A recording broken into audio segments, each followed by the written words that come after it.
கர்த்தருடைய பரிசு நாமத்திற்கு ஸ்தோத்திரம் உண்டாவதாக. இன்றைய ஜீவ வார்த்தை நிகழ்ச்சியை கேட்டுக்கொண்டிருக்கும் அனைவரையும் கர்த்தருடைய பரிசு நாமத்தினால் வாழ்த்துகிறேன், ஆசீர்வதிக்கிறேன். இன்றைய சின்ன தியானத்திற்கு தேவன் கொடுத்த வேத பகுதி, அது சங்கீத புஸ்தகம், அதில் 34ஆம் சங்கீதம், அதில் 17ஆம் வசனம். சங்கீதம் 34:17.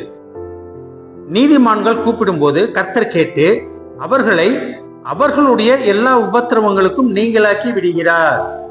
இன்றைய தினம் இதை கேட்டுக்கொண்டிருக்கும் தேவ பிள்ளைகளே, கர்த்தர் உங்களை எல்லா உபத்திரவங்களுக்கும் நீங்களாக்கி விடுகிறார். நீங்களாக்கி விடுவிக்க அவர் ஆவலுடன் காத்து கொண்டிருக்கிறார். தேவனுக்கு பிரியமான காரியம் தான். தேவனுடைய பிள்ளைகளாகிய நம்ம உபத்திரவப்படக்கூடாது, கஷ்டப்படக்கூடாது, கடன்ல இருக்கக்கூடாது, நோய்கள்ல இருக்கக்கூடாது, குடும்பத்துல சமாதான குறைச்சலா இருக்கக்கூடாது. எந்த இடத்துல போனாலும் அவர்கள் எழுப்பி பிரகாசிக்க வேண்டும். அவர்கள் உலகத்துக்கு ஒளியாக இருக்க வேண்டும். உலகமே அவங்களை கொண்டு ஒரு மரியாதையா கனத்துடன் பார்க்க வேண்டும். ஆனால் தான் என் மகிமையை உனக்கு தந்தேன் அப்படின்றாரு. உன்னில் நான் மகிமைப்படுவேன் அப்படின்றாரு. நீ என்னில் மகிமைப்படுவாய் அப்படின்றாரு. அப்ப நம்ம உபத்திரப்படுவது தேவனுக்கு ஒரு பிரியமில்லாத காரியம். ஆனா நமக்கு உபத்திரம் உலகத்துல வருகிறது.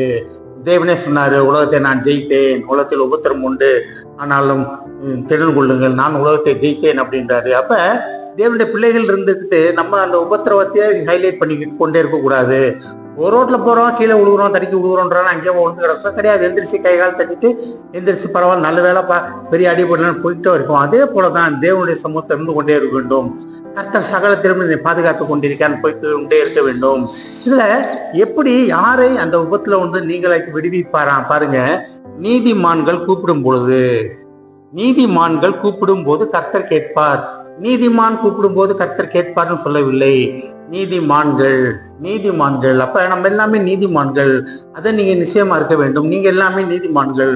இயேசுவின் ரத்தம் சிந்தப்பட்ட நீங்கள் எல்லாமே நீதிமான்கள். நம்ம புதிய ஏற்பாடின் சத்தியத்தை வாழ்ந்த ஜனம் நம்ம. அப்ப நமக்கு நல்லாவே தெரியும், இயேசு நமக்காக மரித்தவர், நமக்காக உயிர்த்தவர், நம்மளை நீதிமான்களாக்குவதற்காக நம்மளை மீட்டெடுத்து கொண்டிருக்கிறார். அப்ப அதனால்தான் நீதிமான்கள் கூப்பிடும் பொழுது கர்த்தர் கேட்பார். அப்ப நம்ம கேட்கிற ஜெபத்தை, நம்ம சொல்லுகிற விண்ணப்பங்களை, நம்ம கேட்கிற காரியங்கள் அனைத்தும் பதில் உண்டு. தேவன் உடனடியாக பதில் தர வல்லவராக இருக்கிறார். நம்ம என்ன பிரச்சனையா இருந்தாலும் பரவாயில்ல, என்ன உபத்திரமா இருந்தாலும் பரவாயில்ல, என்ன நோய்களா இருந்தாலும் பரவாயில்ல, கவலையப்பட வேண்டாம். உறுதியாக தேவனை பற்றி கொள்வோம். ஆனால் தன் நீதிமான்கள் கூப்பிடும் பொழுது கர்த்தர் கேட்பார். கேட்டு அவர்களை அவர்களுடைய எல்லா உபத்திரவங்களிலிருந்து நீங்களாக்கி விடுகிறார். அப்ப தேவனோட திட்டமே தான், தேவனோட சித்தமே தான். நம்ம கூப்பிட்டோம்னா, தேவனை நோக்கி கூப்பிடும் பொழுது உடனடியாக விடுதலை செய்ய வல்லவராக இருக்கிறார். நம்ம பிரச்சனைகள் எல்லாமே தேவனுக்கு தெரியும், நம்ம போராட்டங்கள் எல்லாமே தேவனுக்கு தெரியும்.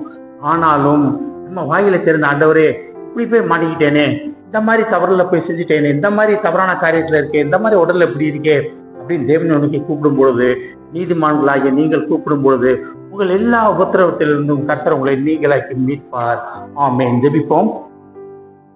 நீதிமான்கள் கூப்பிடும் பொழுது கர்த்தர் கேட்டு அவர்களை எல்லா உபத்திரவங்களிலிருந்து நீங்களாக்கி விடுவிக்கிறார் என்று பார்த்தோம். ஆண்டவரே, எஸ், நீதிமான்களாகிய நாங்கள் கூப்பிடும் பொழுது நீர் உடனடியாக பதில் தந்து எங்கள் எல்லா பிரச்சனைகள் போராட்டங்களிலிருந்து எங்களை விடுதலை செய்வேன் என்று சொன்ன கிருபையான வார்த்தைக்காக நன்றி. ஆண்டவரே, கேட்டுக்கொண்டு ஒவ்வொருவரையும் ஆசீர்வதிக்கிறோமாப்பா. ஒவ்வொரு குடும்பத்தையும் ஆசீர்வதிக்கிறோம். ஆண்டவரே, குடும்பத்தில் உள்ள ஒவ்வொருவரும் தகப்பனே தேவ நீதியால் நிரப்பப்பட்டவர்களாக, தேவ ரத்தம் சிந்தப்பட்டு நீதிமான்களாகப்பட்டதை உணர்ந்து அந்த நிலையிலே நிலைத்து நிற்க உதவி செய்யும். ஆண்டவரே, எஸ் தகப்பனே, குடும்பத்தில் உள்ள வயதானவர்களை உமர்கத்தை தருகிறோம் அப்பா.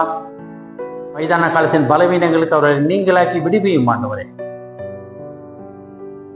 குடும்பத்திலே கணவன் மனைவிக்குள்ள ஒரு ஒற்றுமை உறவு இருக்கட்டும். ஆண்டவரே, அவர்கள் எல்லா பிரச்சனைகளிலிருந்து, எல்லா போராட்டங்களிலிருந்து அந்த குடும்பத்தை நீங்களாக்கி விடுவியும். ஆண்டவரே, ஆசீர்வதிக்கும். அப்ப இயேசுவின் மூலமா கேட்கிற நல்ல பிதாவே, ஆமென். கர்த்தர் உங்களை ஆசீர்வதிப்பாராக.